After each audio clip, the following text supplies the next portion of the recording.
Hello. So we are going to do Chapter 5, Section 1, which is Identifying Linear Functions. So our first example here is identifying a linear function from its graph. And any function whose graph forms a straight line is called a linear function. Now, the key part there is the difference between a linear graph and a linear function. So these examples here, we're going to kind of talk about the differences between the various things. So if I'm looking at A, okay, I'm going to do the vertical line test on A to determine if it's a function. So if I'm looking at A and I take my finger and I move it across the graph from left to right, I would never touch more than one at a time. So that means A is a function. And A is a straight line. So, because it is a function and because it is linear, it is going to be a linear function. B, if I take my finger and do the vertical line test, and I drag it across from left to right on B, I would not touch more than one location at a time, and so B is also a function. But because B isn't a straight line, it's not going to be linear. So B would be a function, but it would not be a linear function. And then C, if you do the vertical line test, dragging it left to right, obviously you're going to get to that line, and your finger touches the line a whole bunch of times. And so C is not a function.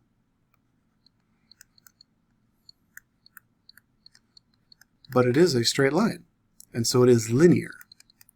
So C would be called a linear graph, but not a linear function.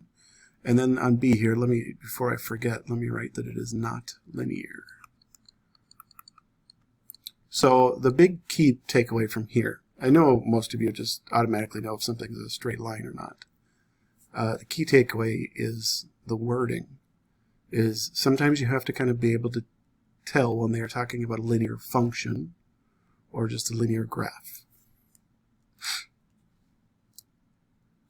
And if you guys want to try, why don't you pause the video here and see if you can do these three. And now that you've started it up again, 1A would be a linear function. 1B would also be a linear function. It is considered a function because it passes the vertical line test. It's okay that it's flat, but it's still a linear function. And then 1C is not linear and not a function.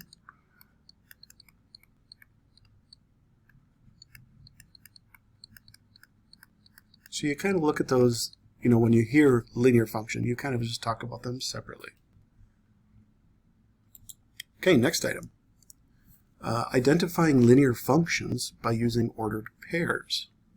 Okay. So you can be given the information differently.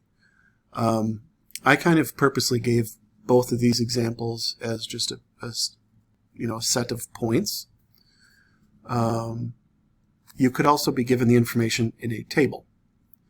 Now, to be honest, for both of these, it's going to be easier if you actually put them in a table to determine if it's a linear function. So I'm going to write the info in a table. So the point 2, 4, 5, 3, 8, 2, and 11, 1. And I realize, my table, I'm terrible at drawing straight lines. So I'll do that. If you want to determine if something is a linear function from a table, what you're going to do is you're going to find the correct term for it is called the first differences. And you're going to find out how far apart each set of numbers is. So from 2 to 5 is 3. 5 to 8, 3. 8 to 11, 3. And then we're going to look at the y's and do the same thing. So to go from 4 to 3 would be down 1. 3 to 2, down 1. 2 to 1, down 1. Now, if all of the numbers on the left and the right are uniform, so if they are the same, these are all 3's, these are all negative 1's.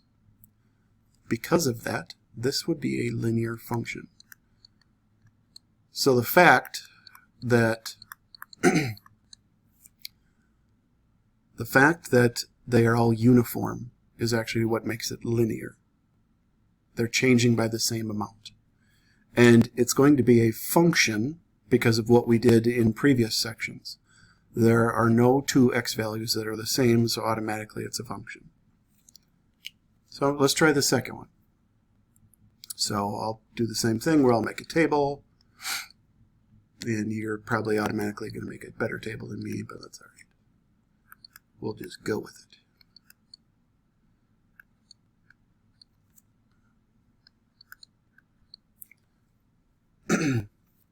So, writing this info down, I am going to find the first differences. So this goes up 5, goes up 5, and goes up 5. So far, so good. 10 to 4 is down 6. 4 to 2 is down 2. And honestly, I could actually stop there because as soon as I hit something that was different, I no longer have to continue because this is not a linear function. And even if I wanted to write all of them, it's just the fact that this negative 6 is out of place. And so because of that negative 6, this is not a linear function.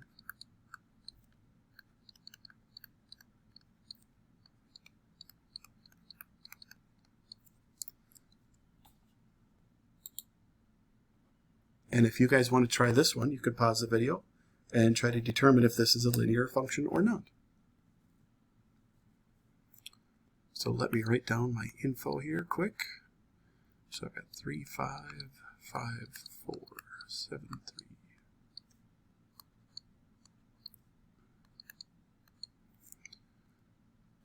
So up 2, up 2, up 2, up 2. Down 1, that was a bad arrow, down 1, down 1, down 1. So because this is all uniform, this is a linear function.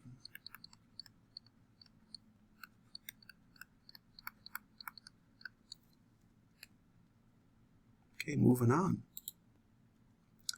Standard form of a linear equation. All right, so the big part on this one is right here. I'll try to highlight this for you. So if you can write your equation like this, where a, b, and c are regular numbers, and a and b are not both 0, then automatically this makes a linear equation. Okay? So it's just, if you can write it like this, then it's automatically a linear equation. Now there's some asterisks below here, some stipulations. X and y both have to have exponent of 1, so that means there can't be any powers on x and y. X and y can't be multiplied together, and x and y cannot be in a denominator, an exponent, or within some sort of a root. And then that would be considered a linear equation. So, it says, tell whether each function is linear. If so, graph the function. Well, I've got y equals x plus 3. And the whole reason I put up that standard form is because if you can write this in standard form, then automatically it's a line. So I'm going to try to write this in standard form. And to do that, I am going to put the x's and y's on the same side. So this would say negative x plus y equals 3. And you don't have to, but traditionally the x is always positive on standard form. So I'm going to divide everything by negative 1. So this would be positive x minus y negative 3. But the fact that I was able to write it like this with regular numbers on the x and the y and the c, and these are both powers of 1, then this is linear. Now to graph it, the easiest way to do it is to make a table. And because this is a straight line, you technically only need 2 points. And I'm going to try to pick the easiest numbers I can just to make the line easy to draw. So let's go with 0 and 1 for right now. And you could pick whatever numbers you want. I'm just picking these 2 for now. And to be honest, I'm not actually even going to use this standard form. I only turned it into standard form to know if it was linear. I'm going to use the one written in red that says y is equal to x plus 3. So the y is equal to the x plus 3. To the x plus 3. So I have 2 different x numbers, 0 and 1. So 0 plus 3 is 3, 1 plus 3 is 4. So those are my 2 different y numbers. And then on a graph, so my biggest number is a 4, so I'm going to make a graph that goes 4 each direction. And if you have graph paper, that makes it a lot easier. 0, 3 would be right in the middle, up 3. 1, 4 would be 1 to the right, up 4. Now, it can be hard to make a line with 2, I know it sounds stupid to say it can be hard to make a line with 2 points, but because my points are really close together, it sometimes is a decent idea for you to pick a point farther away. I picked 0 and 1 because they were easy, but now that I'm drawing it, I can kind of see it's a little bit harder to make a line. So I'll pick a point a little bit farther away, like -3, and I'm going to just plug that one in so I can figure out where it's at. So -3 plus 3 would be 0. So I'm going to be at the point -3, 0. And now that I have one a little bit farther away, it's easier for me to make a line. And you don't, like I said, you don't have to, it's just help you out. Okay, looking at B. B, right away, I'm not even going to try to put it in standard form because I see there's a squared on the x. So the fact that the x and the y aren't both to the first power means I can stop, and this is not linear. We certainly could graph it, but the point of this section is to graph linear.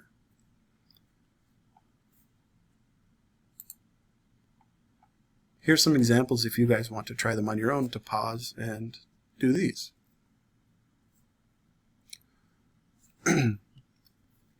So 3a, I'm going to subtract 5x. I'm going to check to see if I can write it as standard form.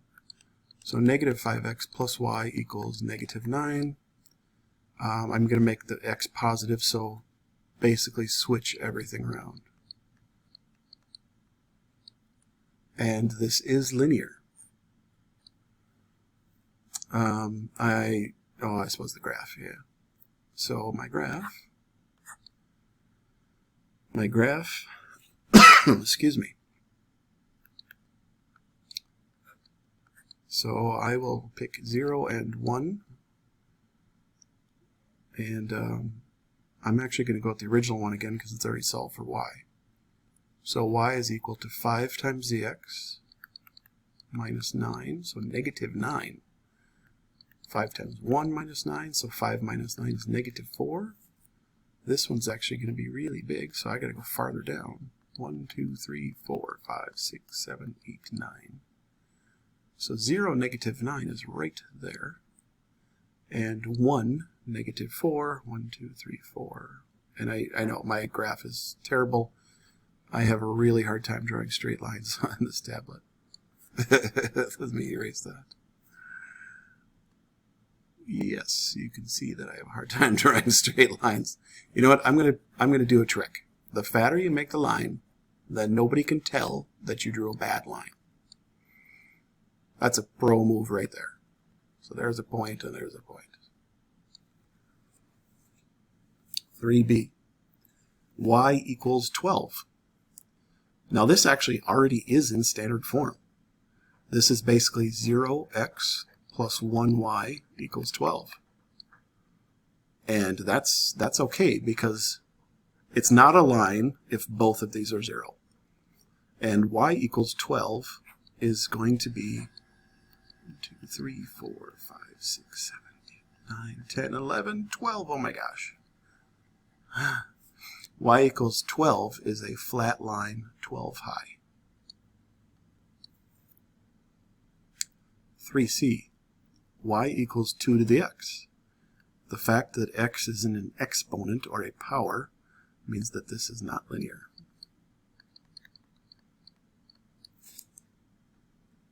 Okay, moving on.